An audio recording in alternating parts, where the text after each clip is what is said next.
Hi everyone, welcome to the channel. In this particular video today, we are going to discuss about deepfakes.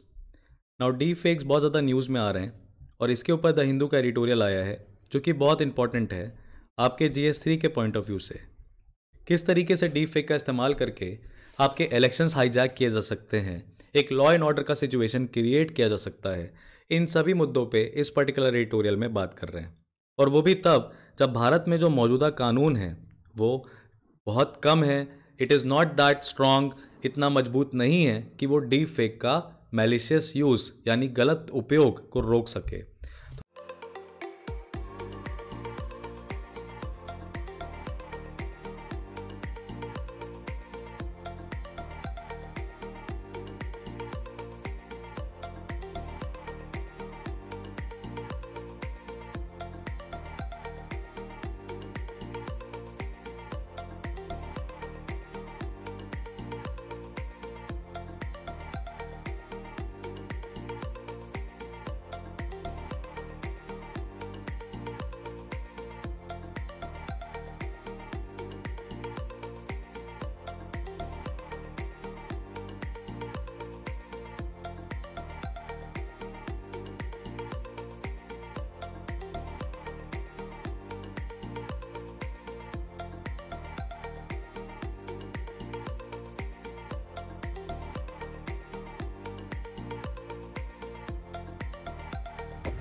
तो सबसे पहले तो हमें ये समझना है कि ये जो डीप फेक्स होते हैं व्हाट आर दे। आखिरकार ये डीप फेक वीडियोस क्या कर सकती हैं। देखिए, ये होती एसेंशियली फेक वीडियोस हैं, यानी कि ये आर्टिफिशियल इंटेलिजेंस और मशीन लर्निंग का यूज़ करके बेसिकली डिसेप्शन क्रिएट करती। डिसेप्शन यानी धोखा। अब ये जो डिसेप्शन है ये ऑडियोज़ में भी क्रिएट किया जा सकता है, यानी कि आपको लगेगा कि सामने वाले व्यक्ति की असली आवाज़ है जबकि उसकी होगी नहीं, और ये वीडियोस में भी किया जा सकता है। मान लीजिए आपके प्रधानमंत्री जी किसी एक पर्टिकुलर वीडियो में ये कहते हुए नज़र आए कि पाक ऑक्युपाइड कश्मीर का हिस्सा हमने परमानेंटली पाकिस्तान को सरेंडर कर दिया। अब ये भारत के लिए एक सोशियो पॉलिटिकली सेंसिटिव मुद्दा है, सामाजिक स्तर पे ये थोड़ा सा सेंसिटिव है, इसमें लोगों की नाराज़गी हो सकती है। तो इसी तरीके से डीप फेक का इस्तेमाल करके काफ़ी ज़्यादा नुकसान किसी भी देश को, वहाँ के नागरिकों को पहुँचाया जा सकता है। इसीलिए डीप फेक को रेगुलेशन का रिक्वायरमेंट है, इसीलिए इनको रेगुलेट करना ज़्यादा ज़रूरी है। Regulation is required. ठीक है, अब ये तो हो गई डीप फेक की डेफिनेशन की बात, लेकिन इस एडिटोरियल में आपको डीप फेक के 3 मेजर इश्यूज समझाने की कोशिश की गई है। वो 3 मेजर इश्यूज क्या हैं? सबसे पहला इशू तो आपको यही बोल रहा है कि देखिए, इस डीप फेक का इस्तेमाल करके मिस इन्फॉर्मेशन और प्रोपेगेंडा दोनों फैलाया जा सकता है। मिस इन्फॉर्मेशन और प्रोपेगेंडा फैलाने से जो व्यक्ति हैं, जो सिविलियंस हैं, वो फैक्ट्स और फिक्शन में डिफ्रेंशिएट नहीं कर पाएंगे। वीडियो देख के उनको यही लगेगा कि वो वीडियो सच है। दूसरा जो प्रॉब्लम हो सकता है वो किसी भी व्यक्ति को आप एक एम्बैरेसिंग एंड कॉम्प्रोमाइजिंग पोजीशन में डाल सकते हैं। एम्बैरेसिंग और कॉम्प्रोमाइजिंग पोजीशन में डालने से किसी भी व्यक्ति का राइट टू प्राइवेसी अफेक्ट होगा, मेंटल हरासमेंट होगा, एक्सटॉर्शन भी हो सकता है। मान लीजिए किसी का आपने sexually implicit video deep fake है और आपने बनाया और आपने उससे पैसे एक्सटॉर्ट किए, तो इसके लीगल चैलेंजेस आपको यहाँ पे देखने को मिल सकते हैं। एक्सटॉर्शन, राइट टू प्राइवेसी और मेंटल हरासमेंट, तीनों अपने आप में एक तरीके से अपराध हैं भारत देश में, और पूरी दुनिया में भी इनको अपराध माना जाता है। तीसरा सबसे बड़ा मुद्दा जो निकल के सामने आता है वो है फाइनेंशियल फ्रॉड्स का। अभी रिसेंटली क्या हुआ था, रिसेंट का ही मुद्दा है। यूके की एक एनर्जी फर्म है जिससे लगभग 2,20,000 यूरोस ट्रांसफ़र कर लिए गए।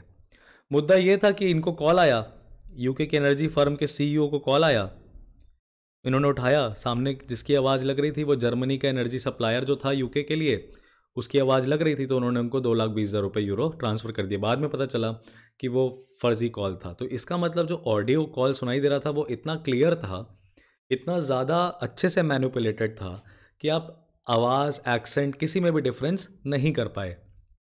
तो ये 3 बड़े इश्यूज़ हैं डीप फेक टेक्नोलॉजी के साथ, जिसको एड्रेस करना ज़रूरी है। पर देखो, टेक्नोलॉजी को टेक्नोलॉजी ही काट सकती है। यानी कि अगर आपको ये समझना है कि डीप फेक कैसे फैल रहा है, तो इसको कंट्रोल करने के लिए भी आपको टेक्नोलॉजी चाहिए। तो ये एक प्रॉब्लम है और ये एक चैलेंज हो सकता है भारत के लिए।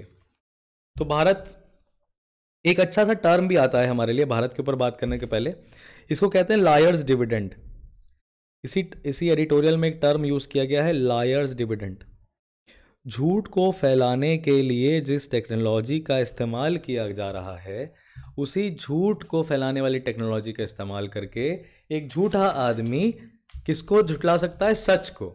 मान लीजिए कि कोई एक अपराधी है, ये एक विक्टिम है, एक कल्प्रिट है, ठीक है, जिसके ऊपर आरोप लगा है गन शॉट कॉज करने का, सामने वाले को गन शॉट करने का। और एक हमारे पास आया क्या? CCTV footage. अब इस सीसीटीवी फुटेज को ये व्यक्ति क्या कह दे? It is deep fake.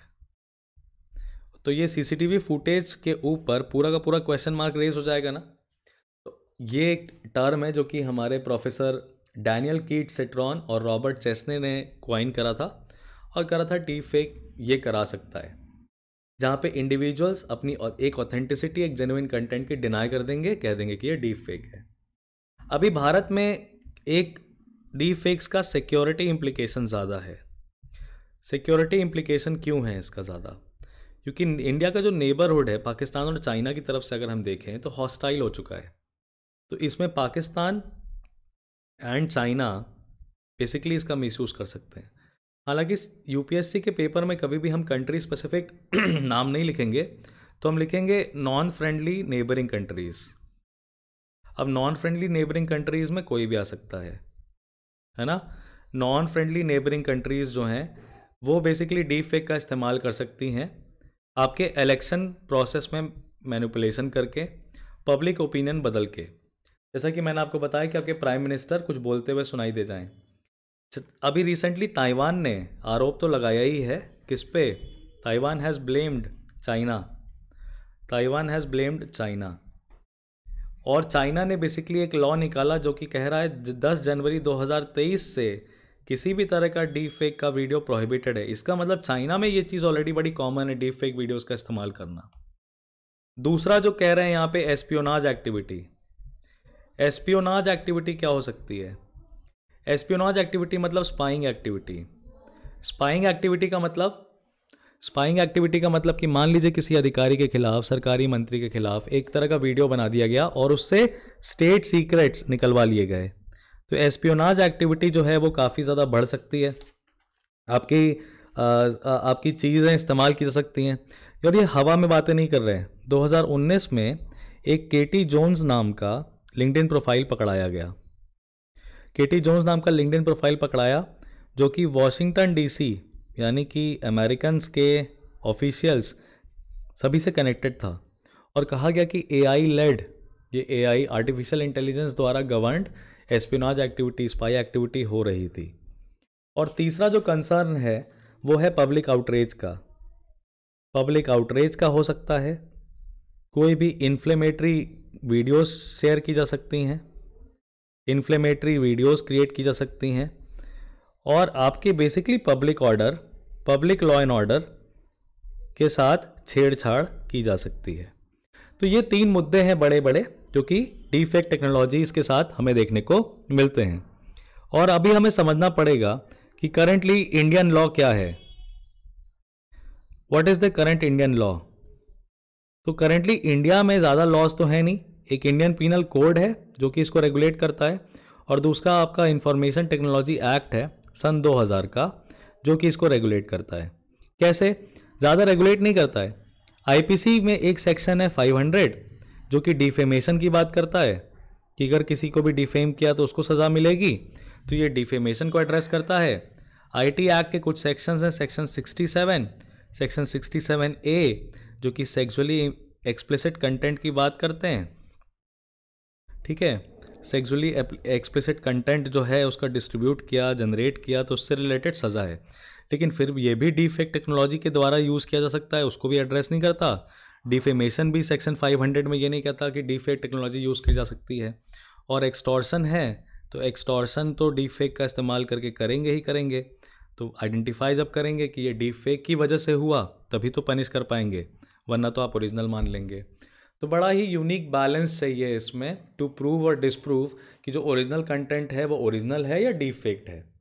उसके साथ साथ यहाँ पे आपको ऑथर ने बताया कि रिप्रेजेंटेशन ऑफ पीपल एक्ट है ये 1951 में, जहाँ पे प्रोहिबिशन है। किस तरह का प्रोहिबिशन है?